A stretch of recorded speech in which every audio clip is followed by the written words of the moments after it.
Heya, I'm Valen from Mischief of Mice. Today, I'll be continuing with the Minecraft mod Witchery by Emoniph. I'll include a couple links in the description for the download and the very comprehensive wiki, as before. Just so you know, I do have multiple mods installed, but we'll only be covering Witchery. Now that that's out of the way, let's begin. Once again, Peaky will be supervising. Today, we're going to be covering how to build and use the altar, how to make and use a distillery, and an introduction to some of the beings and structures of Witchery. So, first things first, that is the altar. Now, this here is an example, as is this, with a this is a creative mode only item, the Infinity Egg. But, continuing on, this altar here generates power, which will be used to power some of the many Witchery items. How this works is it draws power around it in a 14 block or so radius of all the herbs and plants in the area. Now, it actually will work with multiple other mods. For example, it's going to pull your regular Minecraft trees plus your Witchery ones, the regular plants, even the dandelion. For instance, 6771. If I break this, 6759. So it's gone down a little bit. Now it will actually gain more power for the more variety you have of items around it. So I recommend varying as much as you can, all the different kinds of plants and seeds. If you have other mods installed that adds more of those, definitely get at least one of each type in the area, and that will make your altar even more powerful. So these items on top are actually upgrades to this altar, and that's what we're going to go over next. I'll show you how to build all of these items and the altar in just a moment, but first I'm going to tell you how these work. To start, the skull and the wither skull. Now you can have one of these two items on there, not both. You can have both, but only one of them is going to take effect. And they actually are going to add base power and base recharge speed. So, for an example, let's say that this altar had a base power of 1000. Adding a skull would mean that it would then have 2000. And if it were to recharge at 10 per second, then it would actually recharge at 20 per second. So by adding a wither skull, it would then be 3030 per second, as an example. That's not exactly how it works, but that's just an example of how those would work. Now, I wrote on here non-stacking because you can only have one of those two, but they do stack with any of the other items out here. So, next is the chalice. There's a filled one and an unfilled one. I'll show you how to build those in a moment, but the chalice is probably your good beginner start. It's cheapest, you can actually make it, and it's just 1 times the base power. If you've got a filled chalice, it's 2 times the base power. Once again, you can only have one of these two, not both. Now the Arthana. This one here is a tool that has a lot of uses, and this is only one of them. It's by putting it on your altar. So it will double the range that other items can use your altar's power. For instance, Distillery over there. It is actually almost, it's like about 20 blocks away, 25 blocks away from these altars. Normally, these only go about 14 blocks, so that wouldn't be able to function without the altar or without the Arthana on top of it. Now, we've got the torch and the candelabra. The torch will just basically allow this to recharge faster, just by putting one on there, and obviously it's the cheapest item you could put. The candelabra is much more expensive, but it will actually increase as well. And once again, you can only have one of these two items on there. Putting both on there will not work properly. Last, and probably the most difficult to obtain, is the Pentacle. This will do a little different from the others in the fact that it will actually double the total recharge rate. So it'll recharge very fast if you've got a Pentacle on there.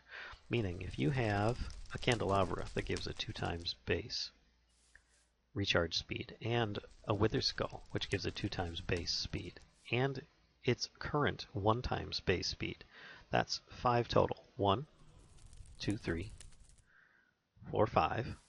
Now if you add this on there, that will double that to 10, so it'll be recharging really fast in comparison to what it was before. But, as I was saying, it's a bit more challenging to try and make one of these things because of the materials and time invested in trying to get there. Speaking of, let's go next into what you can do to make these items.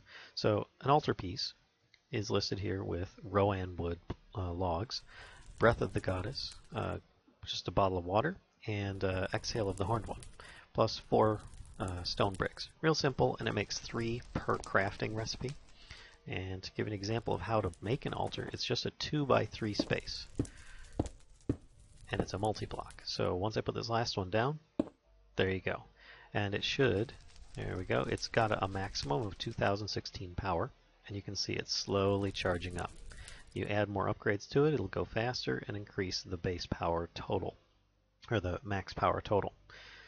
So, moving along, we've got a chalice. This here, just some nuggets and some gold. Done. Chalice. Now, if I were to take this and some redstone soup, now that we're not going to craft in this episode, we're going to do that in another one. But if you were to craft them together like this, that's how you get the filled chalice. Just so that you're aware of how to make those in the future should you need to.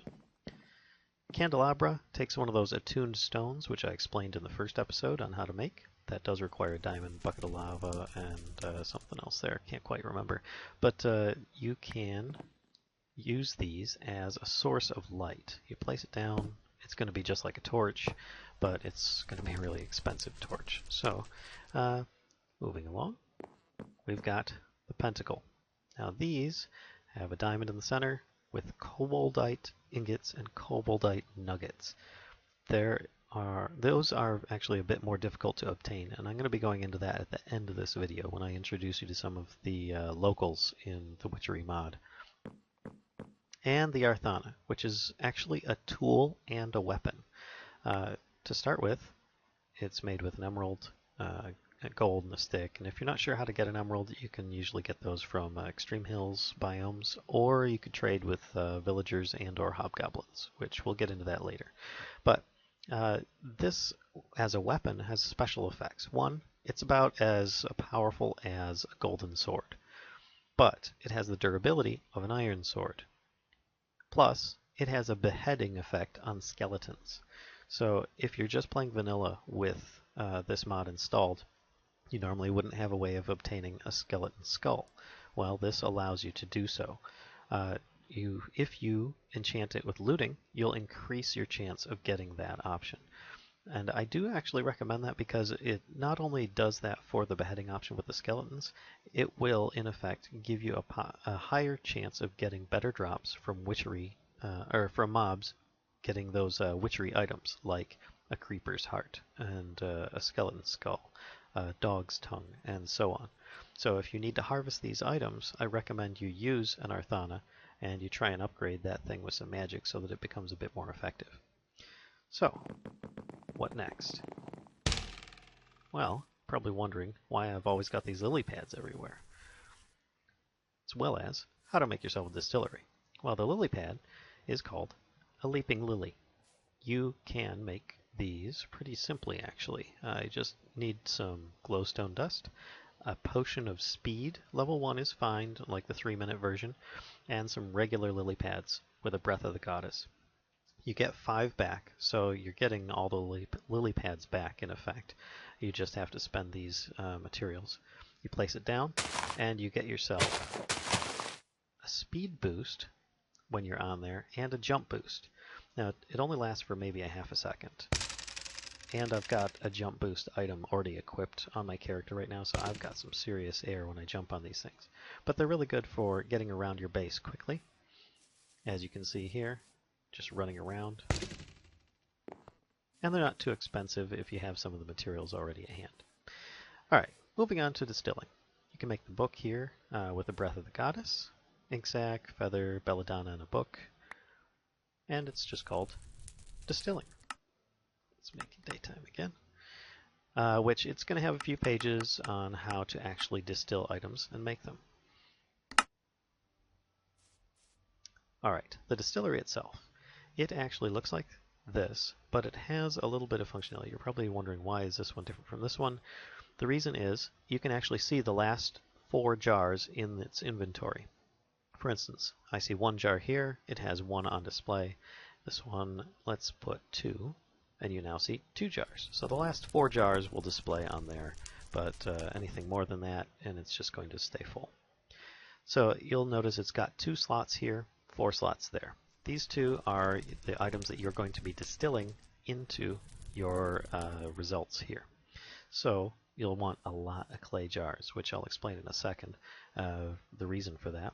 But you notice this little denied sign here, or cancel, no. It basically is saying it has no power, and it draws power from your altar, as do other items, but this one for now. So it's a little too far from your altar.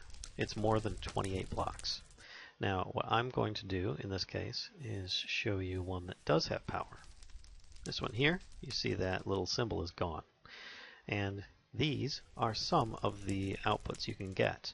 You can get Focused Will, Ender Dew, Oil of Vitriol, Diamond Vapor, Condensed Fear, Tear of the Goddess, Odor of Purity, and so on. Any of these whiffs, if you will, may end up being produced from different items. You can look up the description in NEI is what I would recommend doing, or you can use that Distillery book. It'll tell you where you can get them. Secondary results would be like glowstone dust, gypsum, refined evil, you got your slime balls, and so on. Now, this is just a sample of the items you could get. There are more that you could actually produce. But to give an example of how this works, I have a single ender pearl. I put this in here. It's going to start bubbling up just like a furnace, and you'll see it slowly distilling into something. Now, the results from this ender pearl are actually an ender dew times 5 and a whiff of magic. So if I take these out, it will eventually get those and make exactly that recipe that I just did. But for now, I'm just going to walk away because that's going to take a while. So, last but not least, we're going to go on a tour and visit some of the area, creatures, and explain what the heck's going on. Now, I'm just going to use this to get around. I'll explain what this is in a future episode, but it's a way of teleporting around.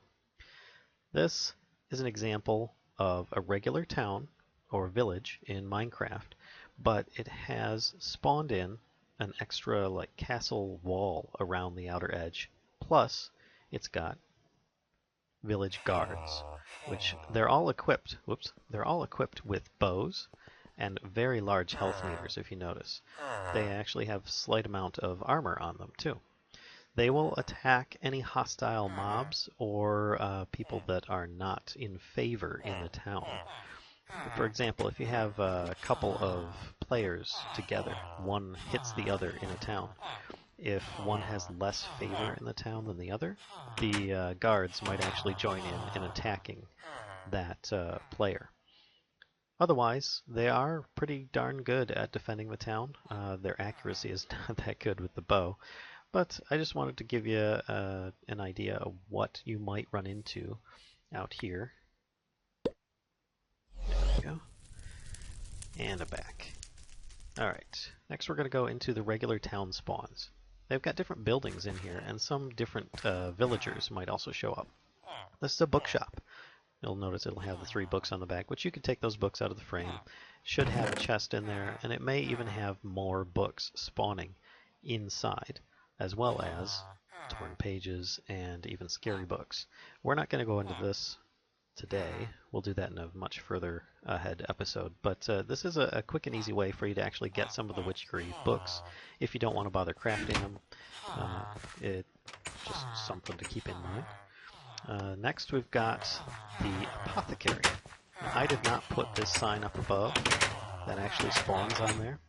And he may end up spawning in here a little bit derpy like this, but there will be a cauldron, usually a chest, as you can see underneath, with some witchery type items, often for use by you.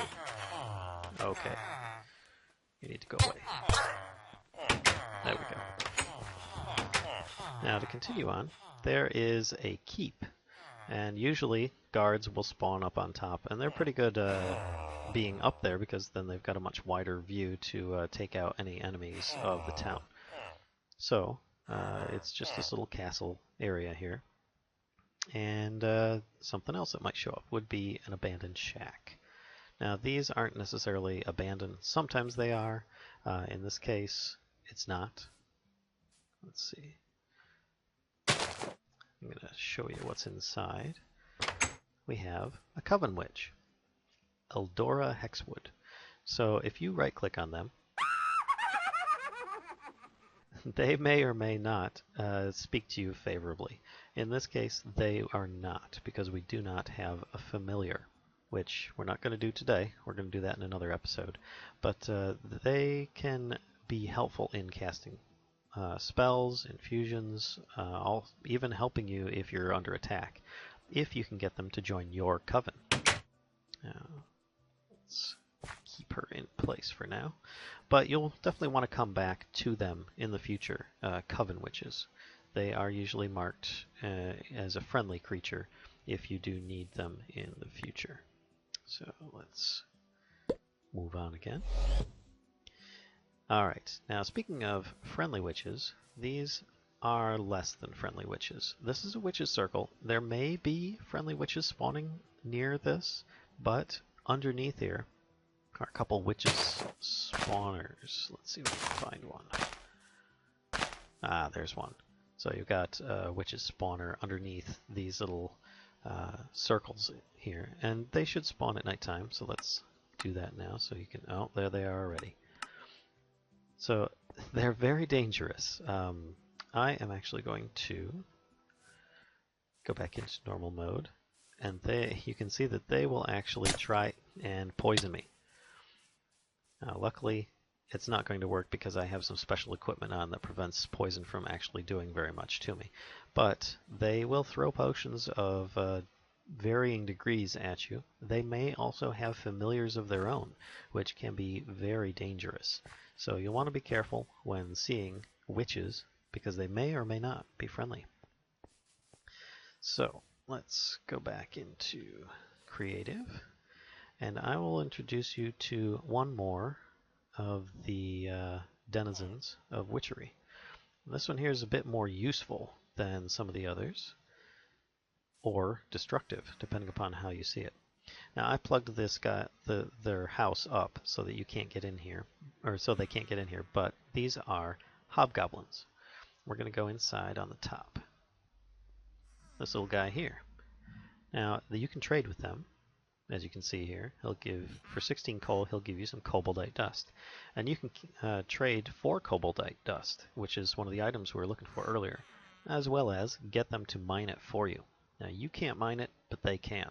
They have these special abilities that allow them to actually know how to find the stuff. Now, we're actually going to get out of here, and we're going to show you how it's done. So, you don't need the fence post, but I like to have one, just because I don't want to carry these guys around with me all the time. Let's see. And so to start, we're going to drop down a hobgoblin. Then we're going to tether him to this post. Now, he will pick stuff up and put it in nearby chests. Right there, he just put this raw pork chop in there. Next guy. Oops. Get back here, you. Alright, there we go. And I'm going to give one of them a pick. Let's give it to you. There we go. And they may start mining out. They may not. There we go. Really slow. He's just going to randomly mine stuff out, and then the other guy is going to put the dirt in one of the chests. And you can see it's a very slow process. They may actually end up getting some Cobaltite dust. Right now I've got stacks in here for future use, but just so you can see what they're doing. Now to show a little bit more effective use of how this works here. Let's put these away, and there we go. Whoops. And we're going to spawn a bunch of these guys in. And, oops, I forgot to tether them all to this post. Now, like I said, you can just hang on to the tether. And they'll go to town as well. But for now, you see, there they go. They're actually going to get more likely of a chance of getting Cobaltite dust by having them mine ores instead of just like dirt or stone and so on like that. You see how they're just kind of pecking along. Eventually they'll get what, they'll mine out the entire area, and they may end up despawning, so I wouldn't recommend giving them anything of value. I've actually known some people to put them in a wooden house and then have a block placer place ores in front of them so that they could mine it, and then they can get stacks and stacks of Cobaltite dust. But there are other ways of getting it. For instance, I showed you could actually trade for it.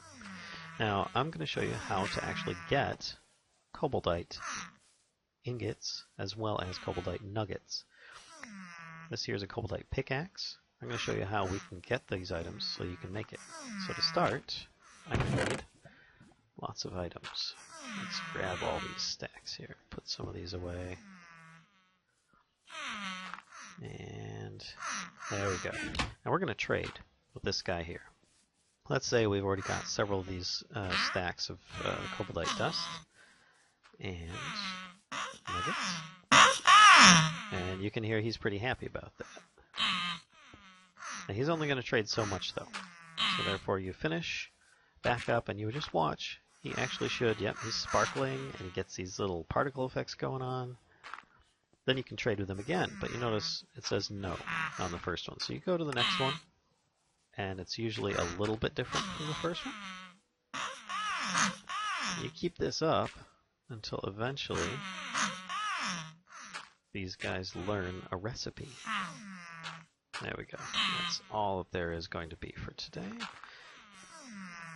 Let's change it back to day. And there he goes again. Third time's a charm. Yep, there we go. Cobaltite ingots. So then you can take the nuggets that I just traded, plus some emeralds, and get yourself some Cobaltite ingots. Now, doing that, you can make a Cobaltite pickaxe. Now, it's not really fantastic use for yourself. It's similar to a diamond pickaxe, but it really shines when it's in the hand of a hobgoblin. So, let's grab this one here, and we will place down another one, hook him up to this post, and we're going to give him... Oh, you just had to pick up that dirt, didn't you? No, it looks like one of the other kobolds found their way over here. Alright. So, let me grab myself another hobgoblin, because he grabbed that dirt instead. He doesn't want to place the dirt for some reason. Oh, there he goes. He grabbed it. And you can see he's really going to town. He actually will auto-smelt some of the stuff as well. So that's why we've got some ingots already in place. So you can see it can be much faster and more productive to give these guys a little Cobaltite pickaxe. Or you can use one yourself, but you don't get quite the same effects as these guys do, because they know how to use the material. Now, one last thing you should know about hobgoblins is that if enough of them are in an area near a village, they will actually form a group and will start attacking and invading a village. As you see here, they're going after the villagers. And they will actually take over the village and start populating it themselves. But there are also guards, which will then eliminate the hobgoblin threat. So, that about covers everything for today's episode. I hope you found this helpful. Feel free to like, comment, or subscribe. And until next time, see ya!